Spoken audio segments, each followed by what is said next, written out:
Exercise 1.4 real numbers का class 10 maths आज हम लोग करेंगे। ठीक है, तो स्टार्ट करते हैं।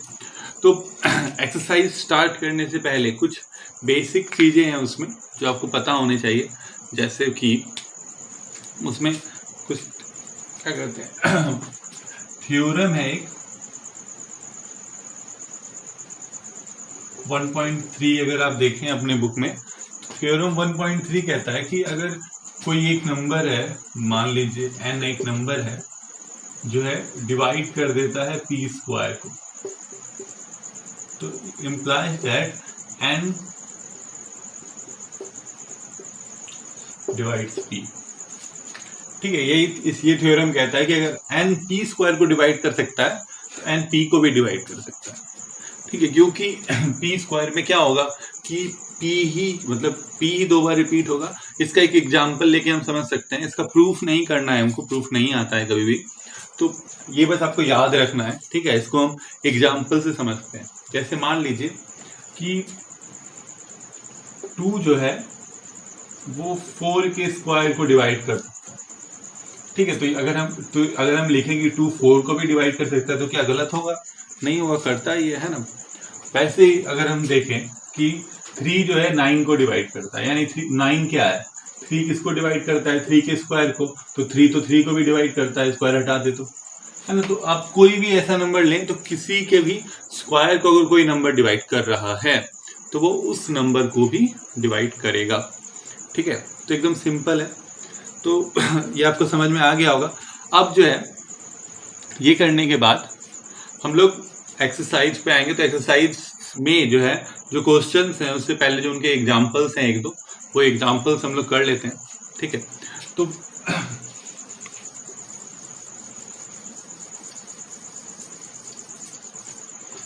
तो एग्जांपल्स में क्या है कि हमको इन इरेशनल नंबर्स को प्रूफ करना है।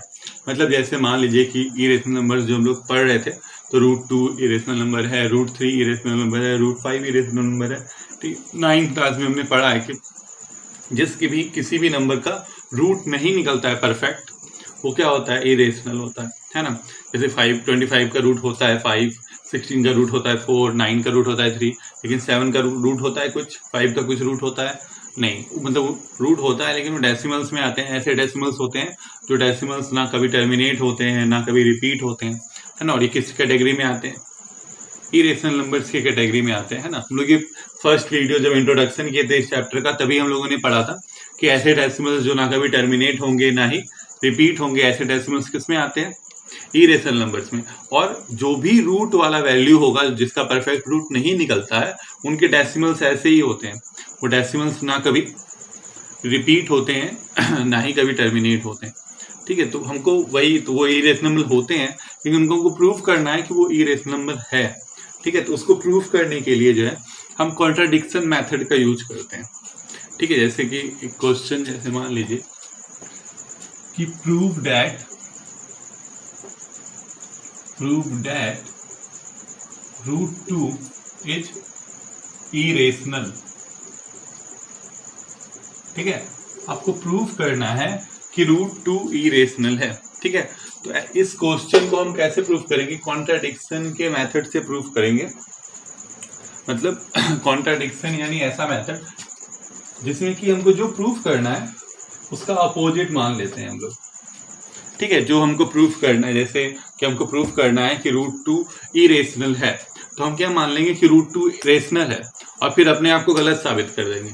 ठीक है, तो अगर रेशनल नहीं होगा तो इरेशनल, क्योंकि रियल नंबर तो √2 है ही, तो रियल नंबर 2 ही टाइप का होता है, या तो रेशनल होता है या इरेशनल होता है। ठीक है, तो अगर हम ये प्रूफ कर दें कि ये रेशनल नहीं है तो ये ऑटोमेटिकली क्या हो जाएगा? इरेशनल प्रूफ हो जाएगा, है ना। तो ऐसे ही प्रूफ करेंगे हम लोग। तो मान लेंगे कि ये क्या है? रेशनल है। लेट अस अज्यूम दैट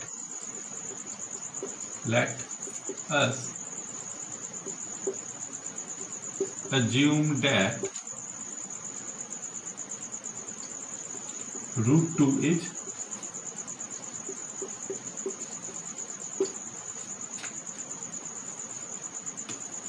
हम लोगों ने अज्यूम किया कि √2 क्या है? रेशनल है, मान लिए। तो अगर रूट टू रेशनल होगा तो इसका पी वाई क्यू फॉर्म भी होगा, है ना। कोई भी नंबर अगर रेशनल नंबर होता है तो रेशनल नंबर वही नंबर्स होते हैं जिनको हम पी वाई क्यू फॉर्म में रिप्रेजेंट कर सकते हैं।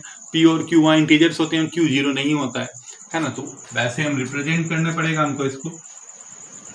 तो क्या आ जाएगा, and root two equals A by B. Root two किसके ए बाई बी के इक्वल है, वेयर A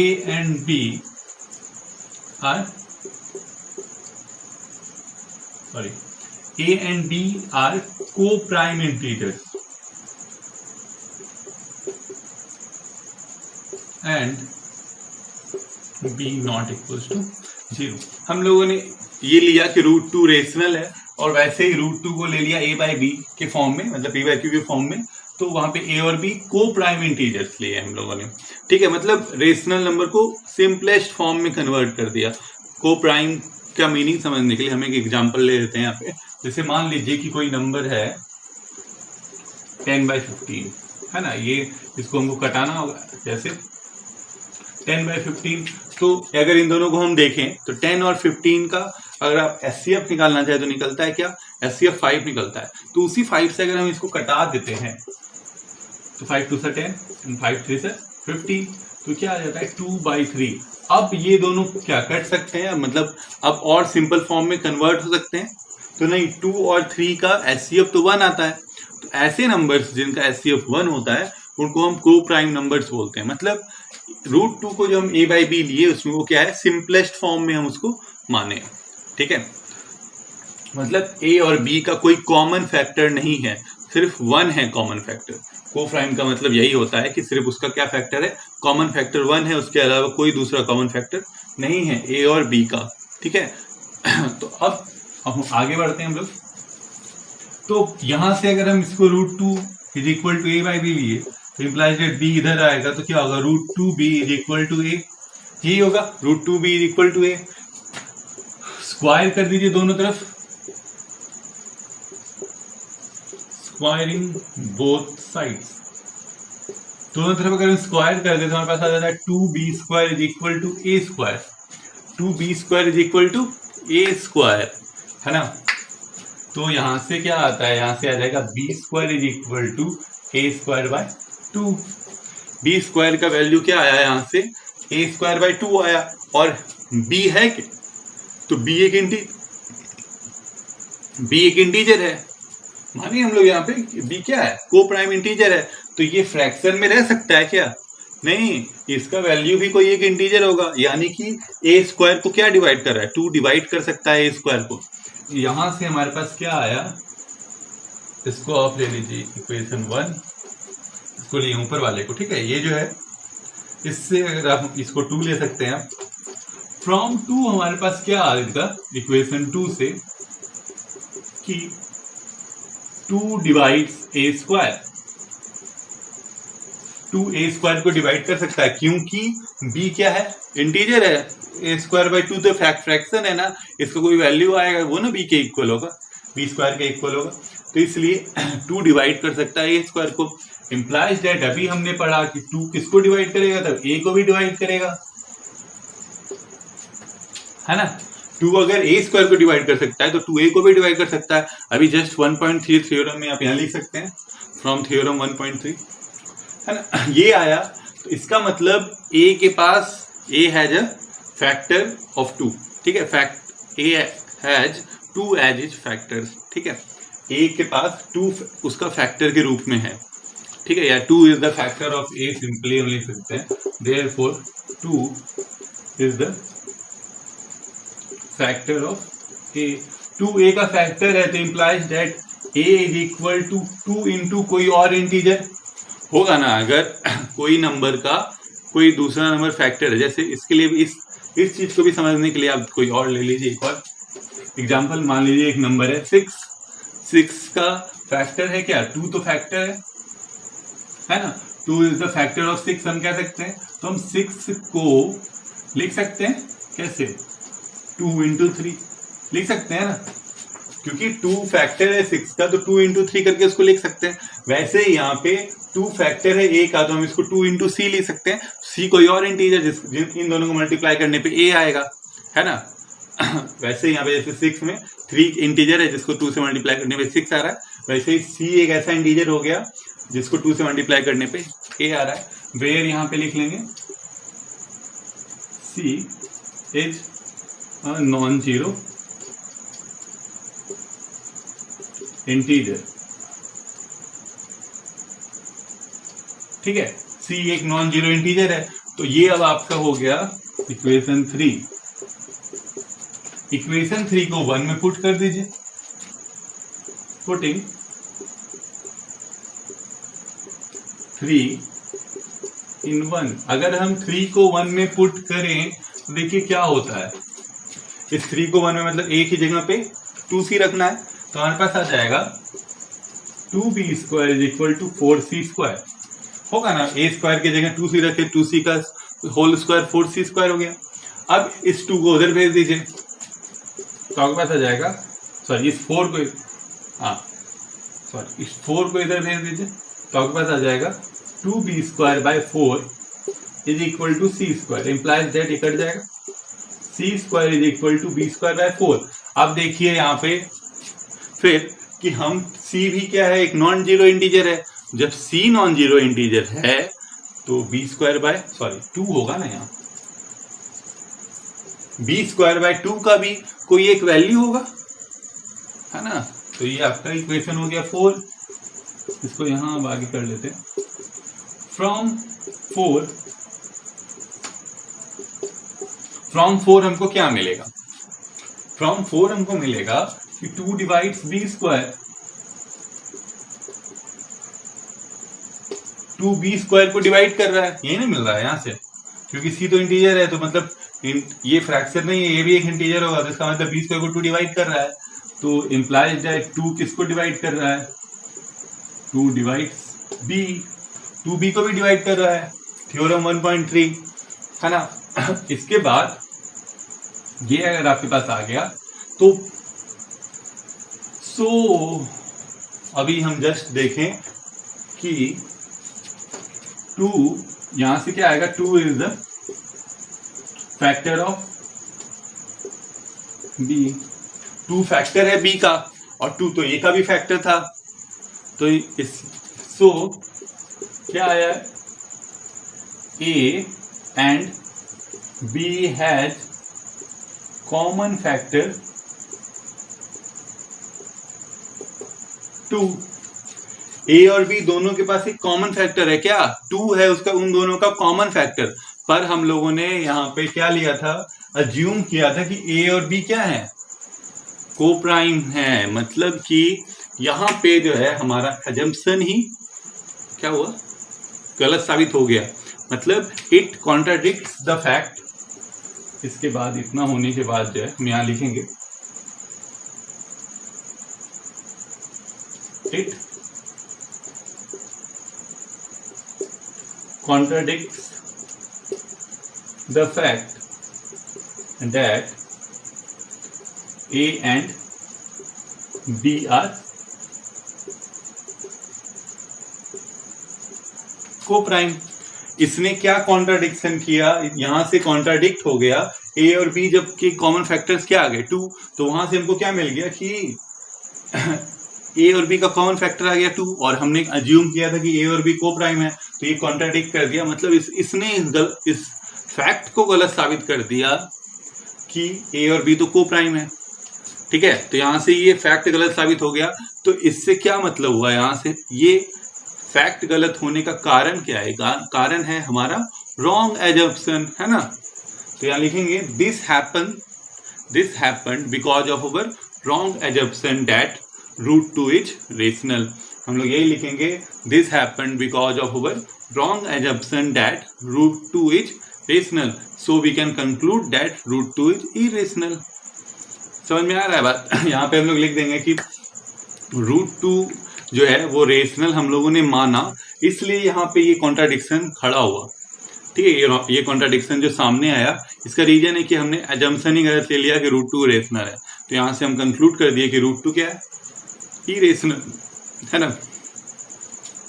तो ऐसे ही हम प्रूफ किए कि √2 इरेशनल है। ठीक है, अगर हम ऐसे ही हमारे पास दो और नंबर्स हैं जिनको हमको प्रूव करना है, √3 है, √5 है ना, उसको अगर हमको प्रूव करना है ना, या √7 भी है, तो उसके लिए क्या करेंगे, बस √2 जहां लेंगे वहां पे हम √3 ले लेंगे, जैसे हम अभी करके आपको दिखाते हैं। ठीक है, तो अब मान लीजिए कि आपको प्रूफ करना है कि √3 इज इरेशनल। ठीक है, ये प्रूफ करना है, तो हम लोगों को अज्यूम भी करना होगा कि अज्यूम उल्टा कर रहे हैं कि √3 रेशनल है, हम ये अज्यूम करेंगे। तो हमारे पास क्या आ जाएगा कि √3 इज इक्वल टू हो जाएगा a/b, where a and b are coprime, यही, और फिर यहां से ये जाएगा तो यहाँ क्या हो जाएगा, √3b is equal to a। फिर स्क्वायर करेंगे तो ये क्या हो जाएगा, यहाँ 3, और यहाँ पे आ जाएगा फिर 3, और यहाँ पे जो लिखे थे 2 डिवाइड्स a², मतलब यहाँ आ जाएगा 3 डिवाइड्स a², ये भी 3 डिवाइड्स a, तो 3 आ जाएगा फैक्टर किसका, a का। तो फिर यहाँ पे क्या आ जाएगा, a is equal to 3c, है ना, तो c भी हम नॉन जीरो इंटीजर है। फिर यहाँ पे 3 और 1 से हमको क्या मिलेगा, 3 को 1 में पुट करने पे हमको मिलेगा 3, ये 3, इसको हम पुट कर देंगे 2 में। ठीक है, इसको इतना सा कर लेते हैं, इस 3 को 2 में पुट कर दें अगर, तो हमारे पास आ जाएगा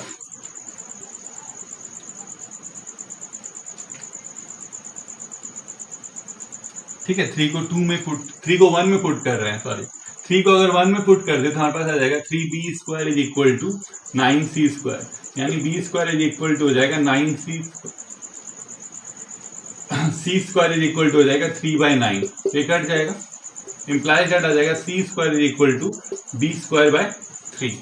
तो फिर c एक क्या है, c नॉन जीरो इंटीजर है, इसका मतलब क्या होगा, इसका मतलब होगा कि 3 जो है वो डिवाइड कर देगा b² को, और 3 डिवाइड कर देगा b को, तो सो हमारे पास आ जाएगा 3 is the factor of b। तो सो a और b के पास कॉमन फैक्टर आ जाएगा 3 का, पर a और b तो को प्राइम थे, है ना, तो फिर ये हमारा कॉन्ट्राडिक्ट कर दिया फैक्ट को कि a and b are coprime. तो this happened because of our wrong supposition that √3 is rational, है ना, तो hence we conclude that √3 is irrational. ऐसे ही आप अगर √5 को प्रूव करना चाहें तो √5 को भी प्रूव कर सकते हैं। ठीक है, √5 आपके एक्सरसाइज में है, उसको देख ही लीजिए। √5 को मान लीजिए हमको प्रूव करना है, ठीक है, 1.3 एक्सरसाइज अब हम शुरू ही करेंगे इसके बाद, उसमें √5 को हमको प्रूव करना है कि इरेशनल है। तो फिर हम वही करेंगे, लेट अस अज्यूम दैट, क्या ले लेंगे कि √5 इज रेशनल। हम अज्यूम कर लिए कि √5 रेशनल है, तो वहां से हमारे पास आ गया कि √5 इज इक्वल टू a/b। ठीक है, तो अगर यहां से हम इस b को इधर भेज दें तो हमारे पास आ जाएगा √5b is equal to a, squaring both side आ जाएगा 5b² is equal to a², implies that b² is equal to a²/5। तो यहां से क्या आया, b² is equal to a²/5, यानी कि आया कि फ्रॉम 2 हमको क्या मिलेगा कि 5 किसको डिवाइड कर रहा है, a² को, यानी कि 5 किसको डिवाइड कर देगा, a को, तो 5 किसका फैक्टर हो जाएगा, a का, 5a का फैक्टर हो गया, 5a का फैक्टर हो गया, तो हमारे पास क्या आ जाएगा, a is equal to 5c, है ना, तो where c is a non zero integer, और पुटिंग 3 in 1, इस 3 को फिर हम 3 को फिर हम 1 में रख देंगे, 3 को 1 में रखेंगे तो हमारे पास क्या आएगा, हमारे पास आएगा 5b² is equal to 25c², यानी कि c² इज इक्वल टू हो जाएगा 5b²/25, ये कट जाएगा 5, तो आ जाएगा b²/5, ये आएगा ना, therefore c² is equal to b²/5। तो फिर अगर क्या है, c एक नॉन जीरो इंटीजर है, तो इंटीजर है तो ये फ्रैक्शन में रहेगा नहीं, क्या हुआ इसका मतलब कि 5 ने डिवाइड किया b² को, तो 5 किसको डिवाइड करेगा, b को भी, इसका मतलब 5 किसका फैक्टर हो जाएगा, b का, और a और b का एक कॉमन फैक्टर आ जाएगा 5, है ना, a और b का कॉमन फैक्टर आ गया 5। लेकिन फिर ये क्या कर देगा, ये कॉन्ट्राडिक्ट कर देगा फैक्ट को कि a and b are coprime. फिर हम लोग लिखेंगे this happened because of our wrong supposition that √5 is rational, so we conclude that √5 is irrational. ठीक है, तो इस तरह से हम √2, √5, अब √3 को किए, उसके बाद अब √7 है, उसको भी ऐसे ही प्रूव कर सकते हैं। ठीक है, तो अब जो है मतलब प्राइम, किसी भी प्राइम नंबर का पे जो रूट होता है उसको इरेशनल प्रूफ करने का यही मेथड है। ऐसे ही आप उसको प्रूफ कीजिएगा। जैसे मान लीजिए कि रूट 13 आ जाता है ना, तो रूट 13 को भी हमको ऐसे ही प्रूफ करना होगा। कोई भी प्राइम नंबर अगर हमको प्रूफ करना है, क्योंकि क्या है वो प्राइम नंबर पे अगर किसी पे रूट है और प्रूफ करना है कि इरेशनल है, तो हमको इसी मेथड से उसको प्रूफ करना है। और बाकियों के लिए कोई दूसरा मेथड है वो अभी हम लोग देखेंगे, ठीक है। तो अब जो है एक्सरसाइज 1.3 हम लोग स्टार्ट करेंगे। तो अब एक्सरसाइज 1.3 का पहला क्वेश्चन है proof that root 5 is irrational. इसको तो हम अभी पहले ही प्रूफ कर दिए, तो वो नहीं करेंगे। दो क्वेश्चन उसके बाद और हैं, क्वेश्चन नंबर 2 और क्वेश्चन नंबर 3। इनको प्रूफ करने से पहले हमको एक चीज बस आपको याद दिलाना है, जो आप 9th क्लास में पढ़े होंगे, कि sum of a rational and irrational number is irrational. Difference of rational and irrational number is irrational. Product of rational and rational कौन सा, non zero rational and irrational is irrational. वैसे question of non zero rational and irrational is irrational. नहीं समझ में आया होगा, देख लीजिए। मतलब कि अगर हम जो आपके मैथमेटिकल ऑपरेशन है, एडिशन, सब्ट्रैक्शन, मल्टीप्लिकेशन और डिवीजन, इन चारों को अगर हम अप्लाई करते हैं रेशनल और इरेशनल्स पर, तो जो आंसर आता है वो क्या होता है, इरेशनल होता है, ठीक है।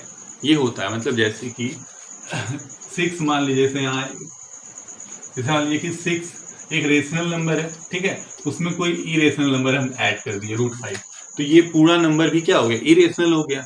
9th क्लास में हम पढ़ चुके हैं। इसी को प्रूफ करना है कि ये इरेशनल कैसे हुआ, वो हम प्रूफ करेंगे। इसी के जैसा डिफरेंस है, अगर मान लीजिए 6 माइनस रूट 5 है, तो ये भी इरेशनल है ना। मल्टीप्लाई कर दें 6 में रूट 5, तो ये भी इरेशनल है। और डिवाइड कर दें 6 बाय रूट 5 या रूट 5 बाय 6, तो ये भी क्या है, इरेशनल नंबर ही होता है, ठीक है। अब आप बोलिएगा यहाँ पे, तो ये तो पी बाई क्यू फॉर्म में रिप्रेजेंट हो गया, तो ये इरेशनल कैसे है। वो पी बाई क्यू फॉर्म नहीं है, क्यों, क्योंकि यहाँ पे आपका क्यू इंटीजर नहीं है। ये इंटीजर है क्या, या ये पी इंटीजर है क्या, नहीं। तो पी बाई क्यू फॉर्म ऐसा फॉर्म होता है जिसमें पी एंड क्यू दोनों इंटीजर्स होते हैं, ठीक है। तो ये सब इरेशनल है। तो वैसे ही इरेशनल नंबर्स हमको एक्सरसाइज में दिए हुए हैं, इसके एग्जांपल्स में भी है। अगर आप ये सब बना लेते हैं तो एग्जांपल तो इजीली बना लीजिएगा। तो इसीलिए हम ये बता रहे हैं। तो इनको आपको प्रूफ करना है, ऐसे ही नंबर्स को हमको प्रूफ करना है कि वो इरेशनल्स हैं, ठीक है। उसके लिए हमको क्या करना होगा, तो वही हम लोग करेंगे। अब एक एक करके प्रूफ स्टार्ट करते हैं। फर्स्ट जो आपका क्वेश्चन नंबर 2 है, उससे क्वेश्चन नंबर 2 में हमको मांगा है कि 3 + 2 रूट 5 एक इरेशनल है, ठीक है, इरेशनल नंबर है। तो भाई सिंपली जो है इसमें क्या करेंगे कि वही सेम पिछला मेथड जैसा है, इसमें मान लेंगे कि ये क्या है, रेशनल है ना। अगर रेशनल मान के हम अपने आप को गलत साबित कर दिए तो ऑटोमेटिकली इरेशनल प्रूफ हो जाएगा, ठीक है। तो यहाँ पे हम मान लिए let root 3 + 2 root 5 is rational, ठीक है। यहाँ लेट अस अज्यूम लिख लीजिए तो अच्छा रहेगा। Assume that, let us assume that 3 + 2 root 5 is rational. तो एंड क्या हो जाएगा, 3 + 2 root 5 equals to a by b. फिर वही चीज जो हम लोग उसमें लिखे थे, where a and b are integers and b, where a and b are coprime integers and b not equals to 0। इतना लिखने के बाद अब अगर हम इसको हेरफेर करें तो ये रूट 3 जो आपका ये 3 है उधर चले जाएगा माइनस में, तो आपके पास आ जाएगा 2 root 5 is equal to a by B -3। तो ये क्या हो जाएगा, a - 3b बाय 3। इस 2 को भी उधर भेज दीजिए बाई बी, तो इस 2 को भी उधर भेज दीजिए, तो आपका रूट 5 आ जाएगा a - 3b बाय 2b। तो ये आ जाएगा। अब यहाँ पे अगर आप इस RHS वाले पोर्शन को देखें, है ना, राइट हैंड साइड वाला जो पोर्शन है उसको अगर आप देखें तो आपके पास आया a - 3/b/2b। a और b तो इंटीजर्स हैं, तो इसका मतलब ये क्या है, ये तो एक रेशनल नंबर है ना, है ना। तो इसको आप लिखें अगर, since a and b are integers and B not equal to 0, क्योंकि हम यहाँ पे यही चीज लिए हैं, है ना, यही चीज लिए हैं। सो implies that, या सो अब भी लिख सकते हैं, a minus 3b by 2b is rational.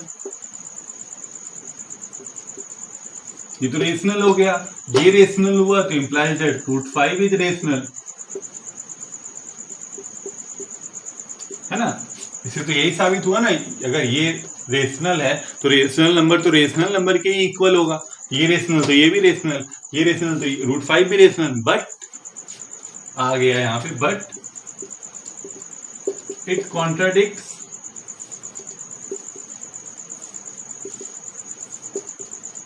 The fact that √5 is irrational. अभी हम जस्ट प्रूव किए हम लोग कि √5 तो इरेशनल है, तो इसलिए √5 तो रेशनल हो नहीं सकता। तो फिर लिखेंगे, इसमें लिख ही देते हैं, दिस हैपेंड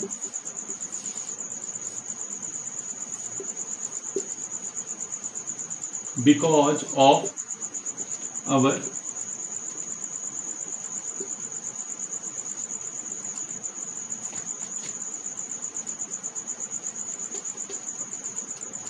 रॉन्ग सपोजिशन। ये क्यों हुआ? हमारे रॉन्ग सपोजिशन के कारण, हम लोगों ने गलत सपोज किया। रॉन्ग सपोजिशन के फुल स्टॉप नहीं देना है, इसको आगे लिखना है, सपोजिशन डैट हमने सपोज किया था कि √3 + 2√5 इज रेशनल। यही हमने सपोज किया था, जो कि गलत हो गया। इसी के कारण ये चीज हुआ, ये √5 हमारे पास क्या आया, रेशनल आ गया, है ना। तो हम हेंस क्या कंक्लूड करेंगे, hence we conclude that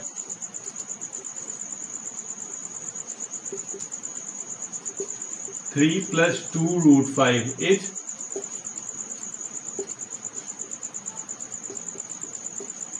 irrational. हम लोगों ने यही कंक्लूड किया कि 3 + 2√5 इज इरेशनल। हो गया। तो देखिए, वही हम बता रहे थे कि कोई भी अगर प्राइम नंबर है, उसके ऊपर रूट है, तो हम उसको जो वो पिछला मेथड देखे उससे प्रूव करेंगे।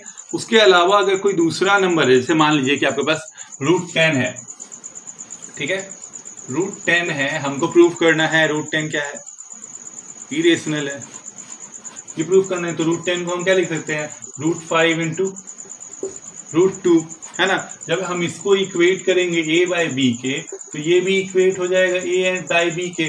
तो वहां से हमारे पास क्या आ जाएगा कि √2 और √5 रेशनल नंबर्स हैं, पर ऐसा तो है नहीं, कॉन्ट्राडिक्शन आ जाएगा कि ये दोनों तो इरेशनल है, तो उससे हमारा √10 इरेशनल प्रूफ हो जाएगा। ठीक है, मतलब आपको बस वही, मतलब जो प्राइम नंबर्स हैं उनके रूट को प्रूफ करना वो लेंदी जाता है। बाकी किसी के भी रूट को प्रूफ करने के लिए हम उन प्राइम नंबर्स के रूट वाला जो थ्योरम है उसको हम अप्लाई कर सकते हैं। ठीक है, तो इसी तरह हम आगे प्रूफ करेंगे। आगे चलते हैं। तो क्वेश्चन नंबर 3, ठीक है, इसका लास्ट क्वेश्चन है। इसमें ही हमारे पास 3 क्वेश्चंस और हैं 3 में ही। तो इसमें पहला जो क्वेश्चन है वो है 1/√2। देखिए फिर से आ गया कि √2 को आपको इरेशनल नंबर प्रूफ करना है एक तरह से। तो आप वहाँ पे √2 था, यहाँ पे 1/√2 है, तो इसको भी हमको उसी मेथड से प्रूफ करना होगा। ठीक है, तो करते हैं इसको। 1/√2, तो फिर वही सेम चीज, कॉन्ट्राडिक्शन हम लोग मान लेंगे। Let us assume that 1/√2 is rational and 1/√2 equals a by b, ये लिख लीजिएगा, where a and b are co-prime integers and b not equals to 0। तो ये लिखने के बाद हमारे पास क्या आ जाएगा, हमारे पास आ जाएगा b is equal to √2a, squaring both sides, दोनों तरफ स्क्वायर तरीके से हमारे पास आ जाएगा। b² is equal to 2a², implies that a² is equal to b²/2। ये हो गया आपका इक्वेशन 1, ये हो गया 2, है ना। तो आप देखिए आपके पास फ्रॉम 2 क्या होगा, फ्रॉम इक्वेशन 2 हमको मिलेगा कि 2 डिवाइड b²। 2 किसको डिवाइड कर रहा है, b² को डिवाइड कर रहा है। एम्प्लाइज दैट क्या हो जाएगा, 2 डिवाइड बी, है ना। 2 अगर बी स्क्वायर को डिवाइड करेगा तो 2 बी को भी डिवाइड करेगा। 2 बी स्क्वायर को क्यों डिवाइड कर रहा है, क्योंकि ए एक इंटीजर है ना, तो ये फ्रैक्शन में नहीं रहेगा, ये भी एक इंटीजर फॉर्म करेगा। जब तक ये इसको ये नीचे वाला नंबर ऊपर वाले नंबर को डिवाइड नहीं करेगा तब तक वो इंटीजर बनेगा ही नहीं, है ना। तो 2 डिवाइड्स बी, 2 बी को डिवाइड कर रहा है, 2 बी स्क्वायर को डिवाइड कर रहा था तो 2 बी को डिवाइड करने लगा तो इसलिए हमारे पास क्या आ जाएगा कि 2 is the factor of B, 2b का फैक्टर है, तो सो क्या हो जाएगा, b is equal to 2c, होगा ना कि b 2c के इक्वल हो जाएगा, क्योंकि 2 एक फैक्टर है और c क्या है यहाँ पे, where c is a non zero integer, है ना। c भी क्या है, एक नॉन जीरो इंटीजर है, तभी ना b का कोई वैल्यू होगा। तो यहाँ पे ये हुआ। इसके बाद अगर c एक नॉन जीरो इंटीजर है तो ये आ गया। तो अब हम इस वैल्यू को, या आप ले लीजिए 3, पुटिंग 3 इन 1, 3 को 1 में पुट करेंगे हम, तो हमारे पास क्या आ जाएगा, हमारे पास बी स्क्वायर जो है यहाँ, है ना, बी स्क्वायर की जगह 2c रखेंगे तो हमारे पास आ जाएगा 4c square is equal to 2a square, ये आएगा। तो c square is equal to 2 हो जाएगा 2a स्क्वायर बाय 4, यानी a स्क्वायर बाय 2। ये किसका वैल्यू हो गया, c स्क्वायर का। तो c स्क्वायर भी क्या है, एक नॉन जीरो इंटीजर है ना, c भी एक नॉन जीरो इंटीजर है, तो इसका मतलब 2 किसको डिवाइड करेगा, a स्क्वायर को। तो यहां से आ जाएगा, सो 2 divides a square implies that 2 divides a, 2a square को डिवाइड करेगा तो इसका मतलब 2a को भी डिवाइड करेगा, 2a को डिवाइड करेगा तो 2 किसका फैक्टर हो जाएगा, 2 is a factor of a, so therefore a and b has common factor, क्या है कॉमन फैक्टर, 2, दोनों का कॉमन फैक्टर 2 हो गया। लेकिन हम लोगों ने शुरू में यहाँ अज्यूम कर लिया है कि a एंड b आर को प्राइम, मतलब उन दोनों का कोई कॉमन फैक्टर 1 के अलावा हो ही नहीं सकता। तो फिर ये कॉन्ट्राडिक्ट कर दिया किस फैक्ट को, this contradicts the fact that a and b are coprime. ये कॉन्ट्राडिक्ट कर दिया फैक्ट को कि ए और बी तो को प्राइम थे, तो ए और बी का कोई कॉमन फैक्टर 1 के अलावा हो कैसे सकता है। तो फिर देयरफॉर, या आप लिख सकते हैं, दिस हैपेंड बिकॉज ऑफ अवर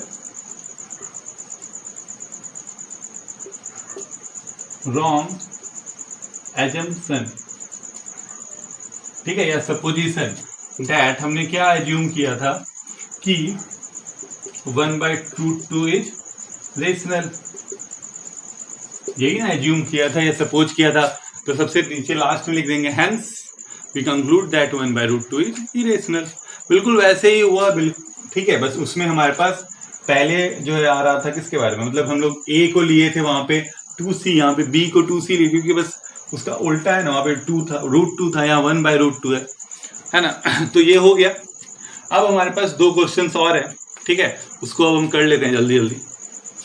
चलिए क्वेश्चन नंबर 3 का 2 और 3 का 3 यही बचा हुआ है, तो कर लेते हैं। 3 का 2 करने के लिए फिर इसको हमको इरेशनल प्रूव करना है, तो फिर सेम चीज हम करेंगे, क्या करेंगे, let us assume that 7√5 is rational, ठीक है, ये अज्यूम कर लिए।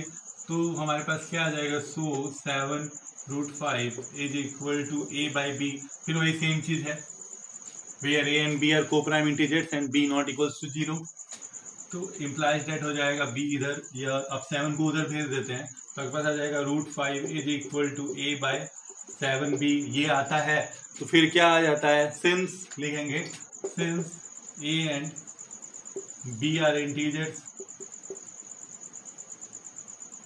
And B not equals to 0, जब ये है देयरफॉर क्या हो गया, आपका जो RHS वाला पोर्शन है a/7b इज रेशनल। यही ना आएगा, अगर ये a और b इंटीजर है, b नॉट इक्वल्स टू 0 है, तो ये वाला पोर्शन आपका ये p/q फॉर्म में रिप्रेजेंट हो गया, तो ये एक रेशनल नंबर आ गया, है ना। ये रेशनल है तो यहां से आपके पास क्या आ जाएगा, √5 भी रेशनल यहां से प्रूफ हो गया। बट फिर यहां लिखेंगे जो हम लोगों ने 2 नंबर क्वेश्चन में लिखा था, 2 नंबर में, है ना, कि but it contradicts the fact that √5 is irrational. This happened because of our wrong assumption that 7√5 is rational. Last में फिर वही therefore we conclude that 7√5 is irrational. ठीक है, तो ये हो गया। वैसे ही अब इसको करना है, ये भी इजी कर लेते हैं, तो इसमें भी सेम चीज लिखेंगे। ठीक है, या लिखते हैं फिर से, let us assume that 6 plus √2 is rational। ठीक है, assume कर लिए हम लोग फिर से सेम चीज कि वो रेशनल है, तो implies that या सोजो लिखिए 6 plus √2 is equal to a/b, where a and b are integers and a and b are co-prime integers and b not equals to 0। तो यहाँ पे सेम लाइन है हर क्वेश्चन में, तो लिखना है आपको। तो यहाँ से आपके पास क्या आ जाएगा, 6 को उधर भेज दीजिए, √2 इज इक्वल टू हो जाएगा a प्लस b माइनस 6, यानी √2 इज इक्वल टू हो जाएगा a minus 6b by b। देखिए फिर यहाँ पे वही चीज फिर ये लिखेंगे, ये वाला जो सेम लाइन है इसको आप यहाँ पे चिपका दीजिए कि a and b are integers and b not equals to 0, है ना। तो देयरफॉर क्या हो जाएगा कि आपका RHS वाला जो पार्ट है a minus 6b by b is rational. ये तो रेशनल हो गया। ठीक है, रेशनल क्यों हुआ, क्योंकि a and b are integers and b is not equal to 0, तो ये 0 नहीं है, ये दोनों इंटीजर्स हैं, तो कुछ तो इसका फॉर्म आ रहा है p/q में, p/q फॉर्म में आ रहा है, तो ये क्या है, रेशनल है। कोई भी नंबर अगर p/q फॉर्म में रिप्रेजेंट हो रहा है तो वो क्या है, रेशनल है। तो ये रेशनल है, ये रेशनल है, तो √2 भी रेशनल हो गया ना, √2 इज रेशनल। फिर √2 रेशनल कैसे हो सकता है, अभी तो हम लोगों ने इसको इरेशनल प्रूव किया। फिर वही लिखेंगे, but it contradicts the fact that √2 is irrational. This happened because of our wrong assumption that 6 plus √2 is rational. Last में therefore we conclude that 6 plus √2 is irrational. जो हम लोग लिखते आ रहे हैं, लास्ट में लाइंस वही लिखना है। ठीक है, तो यहाँ पे ये एक्सरसाइज 1.3 खत्म हो गया, है ना। अब हमारे पास एक एक्सरसाइज बचा है 1.4, वो एकदम छोटा सा एक्सरसाइज है। ठीक है, 5 मिनट का वो एक्सरसाइज है, इसलिए उसको भी अभी हम लोग कर ही लेते हैं। ठीक है, तो ये चैप्टर ही खत्म हो जाएगा। एक्सरसाइज 1.4 करने से पहले क्या है ना कि हमको कुछ चीजें हैं उसमें, तो एक ही चीज है जो आपको याद रखना है उस एक्सरसाइज को सॉल्व करने के लिए। ठीक है, तो पहले उसके बारे में थोड़ा सा जान लेते हैं, तब एक्सरसाइज शुरू कर देंगे। जो आपका फॉर्म होता है रेशनल नंबर का, वो क्या होता है, p/q फॉर्म में होता है रेशनल नंबर, है ना। तो इसमें हमारे पास 2 तरह के डेसिमल्स आते हैं। जब हम p/q फॉर्म में रेशनल नंबर्स को लिखते हैं, उसको हम डेसिमल फॉर्म में करना चाहें, तो हम लोगों ने फर्स्ट पार्ट में जब इंट्रो में देखा था, तो तभी देखे थे कि 2 तरह का डेसिमल आ सकता है। एक है टर्मिनेटिंग मतलब जो डेसिमल एक जगह पे एंड हो जाता है, उसके बाद फिर वो नहीं आता है, उसके डिजिट्स नहीं बढ़ते हैं, खत्म हो जाते हैं। और दूसरा होता है नॉन टर्मिनेटिंग बट रिपीटिंग। ठीक है, वो टर्मिनेट नहीं हो रहा है लेकिन रिपीट हो रहा है उसके डेसिमल्स, है ना। तो इसके एग्जांपल उस समय हम लोग देखे थे। ठीक है, या एक बार अभी और देख लीजिए। जैसे मान लीजिए कि आपके पास 3/2 है ना, तो ये टर्मिनेट हो रहा है 1.5 पे, और उल्टा अगर कर दें 2/3 तो ये नहीं होगा, 0.6666, इसको 0.6 पे रहकर या बार करके हम रिप्रेजेंट करते हैं। इसको रेकरिंग डेसिमल्स भी बोला जाता है इसी कारण से। ये हो गया टर्मिनेटिंग, ये हो गया नॉन टर्मिनेटिंग बट रिपीटिंग। इसके अलावा जो तीसरा वाला होता है डेसिमल, जो ना टर्मिनेट हो रहा है ना रिपीट हो रहा है, जैसे 0.010010001000001 ऐसे करके बढ़ रहा है, तो ये डेसिमल्स किस में आ जाते हैं, इरेशनल। ये दोनों रेशनल था, है ना। रेशनल था, ये इरेशनल हो गया। जो ऐसे डेसिमल्स जो ना ही non terminating and non repeating, ना वो टर्मिनेट हो रहे हैं ना रिपीट हो रहे हैं, तो ऐसे डेसिमल्स को हम नॉन रेकरिंग डेसिमल्स बोलते हैं, है ना। तो इसमें इस एक्सरसाइज में हमको इन्हीं के बारे में पढ़ना है। और एक छोटा सा अलग से एक चीज है कि जो डेसिमल्स है वो टर्मिनेट कब होते हैं। क्यू जो होता है, नीचे वाला जो पोर्शन होता है, डिनोमिनेटर जो होता है फ्रैक्शन का या रेशनल नंबर का जो क्यू होता है, वो क्यू का किस वैल्यू पे वो क्यू का कौन सा वैल्यू रखे हम कि जो उसका डेसिमल आए वो टर्मिनेटिंग डेसिमल आए। तो उसमें जो है एक सिंपल सा बात है कि Q इज इक्वल टू होना चाहिए 2 to the power m and 5 to the power n। मतलब वेयर एक और चीज है, where m and n are whole numbers, ठीक है। यहाँ पे m और n होल नंबर्स हैं। अगर इन पावर में, इन 2 या 5 के पावर में Q होता है, 2 या 5 के पावर में क्या होता है, Q का वैल्यू होता है, या दोनों के पावर में Q का वैल्यू होता है, तो वैसे डेसिमल्स जो है वो टर्मिनेट हो जाते हैं। इन दोनों के अलावा कोई दूसरा पावर का, किसी भी दूसरे नंबर के पावर का वैल्यू Q है तो वो डेसिमल जो है वो टर्मिनेट नहीं होगा, ठीक है। जैसे कि अगर हम यही दोनों एग्जांपल देखें तो इसमें 2 to the power 1 है, मतलब Q किसके पावर में है, 2 के पावर में। लेकिन यहाँ पे 3 to the power 1 है तो Q किसके पावर में, 3 के पावर में। तो ये डेसिमल टर्मिनेट नहीं हुआ, लेकिन ये टर्मिनेट हुआ। तो अगर Q सिर्फ 2 या 5 या दोनों के पावर्स में होगा तभी वो नंबर क्या होगा, उसका डेसिमल टर्मिनेट हो जाएगा, ठीक है। इन दोनों के अलावा अगर कोई दूसरा नंबर है तो वो डेसिमल टर्मिनेट नहीं होगा। ये दोनों होने के बाद भी मान लीजिए कि 2 भी है 5 भी है, इसके अलावा 3 आ गया उसके उसमें मतलब फैक्टर्स में, तो वो डेसिमल टर्मिनेट नहीं होगा, ठीक है। तो ऐसे ही नंबर्स होते हैं, ऐसे नंबर्स जिनका जो Q है वो इक्वल टू होता है 2 to the power m into 5 to the power m n के, जिसमें कि m n n are whole numbers, ठीक है। तो वैसे नंबर्स जो हैं उसके डेसिमल्स टर्मिनेट हो जाते हैं, ठीक है। अब हम लोग एक्सरसाइज करेंगे। तो लास्ट एक्सरसाइज इस चैप्टर का, ठीक है। तो फर्स्ट क्वेश्चन है, without actually performing the long division state whether the following rational number will have terminating और नॉन टर्मिनेटिंग रिपीटिंग डेसिमल, ठीक है। तो इसमें आपको बताना है इस क्वेश्चन में बिना लॉन्ग डिवीजन के, मतलब हमको डिवाइड नहीं करना है, बिना डिवाइड किए बताना है कि ये जो इसके जो डेसिमल फॉर्म्स होंगे इन रेशनल नंबर्स के, वो टर्मिनेटिंग होंगे या नॉन टर्मिनेटिंग रिपीटिंग होंगे, ठीक है। इनको आपको बताना है, ठीक है। तो ये बताने के लिए बस वही हमने जो अभी थोड़ी देर पहले ही देखा कि Q is equal to 2 to the power m into 5 to the power n के फॉर्म में होना चाहिए। अगर इसके अलावा कोई दूसरा फॉर्म है या इन दोनों के साथ भी कुछ और नंबर है तो वो क्या होगा, नॉन टर्मिनेटिंग होगा, ठीक है। और इन दोनों फॉर्म में है तो टर्मिनेटिंग होगा। बस इस बात को आपको याद रख के यहाँ पे बनाना है, ठीक है। तो एक दो हम देख लेते हैं। जैसे मान लीजिए कि Q इसका क्या है, ये है क्वेश्चन नंबर 1 में 3/3125, इसका Q जो है आपका 3125 है, इसका प्राइम फैक्टराइजेशन हम करेंगे, है ना। प्राइम फैक्टराइजेशन करेंगे तो 5 6 30, 5 2 10, 5 5 25, फिर 5 1 is 5, 5 2 10, 5 5 25, फिर 5 2 10, 5 5 25, फिर 5 5 25 एंड 5 1 5। तो ये आपके पास क्या आया कि 3125 is equal to 5 to the power 5, यही आया ना हमारे पास। इसको हटा देते हैं, हमारे पास आया 3125 is equal to 5 to the power 5। तो मतलब क्या हुआ कि यहाँ पे इसको हम लिख सकते हैं 2 to the power 0 into 5 to the power 5। हम इस फॉर्म में इसको लिख सकते हैं, इसके अलावा कोई दूसरा नंबर इसमें नहीं है। तो इसका मतलब क्या हुआ कि इसका डेसिमल क्या होगा, टर्मिनेटिंग होगा। डेसिमल एक जगह पे जाके एंड हो जाएगा डेसिमल फॉर्म, है ना। बस इजी है।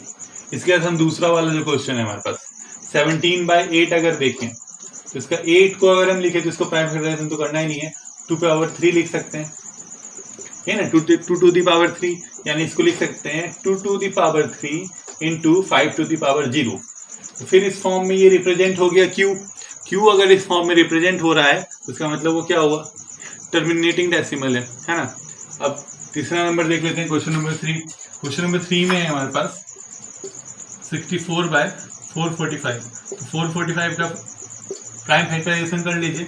5 8 सर 40, 5 9 सर 45। अभी 89 आ गया है ना। तो 89 तो क्या है, एक प्राइम नंबर है।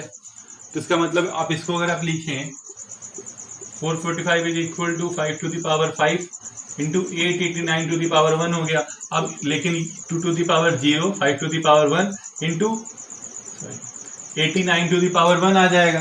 तो ये इस फॉर्म में जो हमारे पास फॉर्म है 2 power m into 5 to the power n, उसमें तो ये रिप्रेजेंट हुआ नहीं है ना। ये रिप्रेजेंट नहीं हुआ तो इसका मतलब क्या हुआ इसका मतलब ये हुआ कि इसका डेसिमल कैसा होगा, इसका डेसिमल होगा नॉन टर्मिनेटिंग रिपीटिंग है ना, या रेकरिंग डेसिमल, सिंपल आप कह सकते हैं। ये नॉन टर्मिनेटिंग बट रिपीटिंग होगा इसका डेसिमल। बाकी दोनों का क्या आया था, दोनों का आया था टर्मिनेटिंग डेसिमल आया था। तो इसी तरह से हमको क्या करना है कि हमको प्राइम फैक्टराइजेशन करना है नीचे वाले टर्म्स हैं, यहाँ पे तो इन दोनों का किया ही हुआ है पहले से। जो भी टर्म्स हैं क्यू में, ठीक है, उसका प्राइम फैक्टराइजेशन हमको करना है। और वो प्राइम फैक्टराइजेशन करने के बाद जो वैल्यू आएगा वो अगर किस में रिप्रेजेंट हो जाए, वो वैल्यू अगर 2 to the power m into 5 to the power n में रिप्रेजेंट हो जाता है, where m and n are whole number, तो वो क्या हो जाएगा, वो टर्मिनेटिंग डेसिमल होगा उसका, उस रेशनल नंबर का। और जो नहीं होगा वो नॉन टर्मिनेटिंग बट रिपीटिंग होगा। तो इसी तरह क्वेश्चन नंबर 1 इजीली बन जाएगा आपसे, ठीक है। इसके बाद जो क्वेश्चन नंबर 2 है, ठीक है, क्वेश्चन नंबर 2 क्या है, write down the decimal expression of those rational numbers in question number 1 which have terminating decimal. अब कहता है कि जिसका टर्मिनेटिंग डेसिमल है क्वेश्चन नंबर 1 में, जो रेशनल नंबर्स हैं इनमें जिसका टर्मिनेटिंग डेसिमल है उसका क्या कीजिए आप उसका डेसिमल फॉर्म लिख के दिखाइए। तो डेसिमल फॉर्म लिखने के लिए कुछ नहीं करना है, हमको ऊपर वाले टर्म को नीचे वाले टर्म से डिवाइड कर देना है, ठीक है। मतलब इसको अंदर रख के इसको बाहर रख के डिवाइड कर दीजिए। डिवाइड करने पे जो क्वोशिएंट आएगा वही आपका डेसिमल टर्म होगा। तो ये तो आप इजीली लिख सकते हैं, ठीक है। तो इसको हम स्किप कर रहे हैं क्वेश्चन को। आप आसानी से किसी को भी जो भी टर्मिनेटिंग डेसिमल है उसको डिवाइड करके उसका डेसिमल फॉर्म लिखना है, ठीक है, तो वो हो जाएगा। अब जो है हमारे पास क्वेश्चन नंबर 3 है। क्वेश्चन नंबर 3 में देखिए, the following real numbers have decimal expression. हमको डेसिमल एक्सप्रेशन दिए हुए हैं 3 रियल नंबर्स के। हमको बताना है कि ये रेशनल है या नहीं है, ठीक है। इफ दे आर रेशनल, अगर वो रेशनल है तो पीवाईक्यू फॉर्म में भी रिप्रेजेंट हो सकते हैं। तो पीवाईक्यू फॉर्म में अगर रिप्रेजेंट हो सकते हैं तो आप उनके जो प्राइम फैक्टर्स हैं, किसके, क्यू का जो प्राइम फैक्टर है उसके बारे में आप क्या कह सकते हैं, ठीक है। मतलब हम फिर से यही वाला चीज बताएंगे इसमें भी कि अगर डेसिमल क्या होगा, टर्मिनेट हो गया होगा तो क्यू का प्राइम फैक्टर या तो 2 के पावर में होगा या 5 के पावर में होगा या दोनों के पावर में होगा। और अगर क्या कहते हैं वो डेसिमल टर्मिनेट नहीं हो रहा होगा, रिपीट हो रहा होगा, तो क्यू का फैक्टर 2 और 5 के पावर के अलावा किसी और के पावर का भी होगा, है ना। यही लिखना है बस हमको। तो यहाँ पे जो हमारे पास क्वेश्चन है पहला देखिए 41.12345678 तो 9 के बाद ये डेसिमल क्या हो गया, टर्मिनेट हो गया। आगे तो कोई नंबर है नहीं तो ये रुक गया। टर्मिनेटिंग डेसिमल्स में क्या होगा, q इज इक्वल टू, इसका अगर हम q का बात करें, ये पहले कौन सा ये क्या है, ये रेशनल नंबर है। जो डेसिमल टर्मिनेट हो जाते हैं या जो डेसिमल टर्मिनेट नहीं होते हैं पर रिपीट होते हैं, वैसे नंबर क्या होते हैं, रेशनल नंबर्स होते हैं। वैसे डेसिमल्स ये रेशनल नंबर है। इसके q के बारे में आप क्या कह सकते हैं, इसका q के बारे में हम कहेंगे कि q will be represented in the form 2 to the power m into 5 to the power n।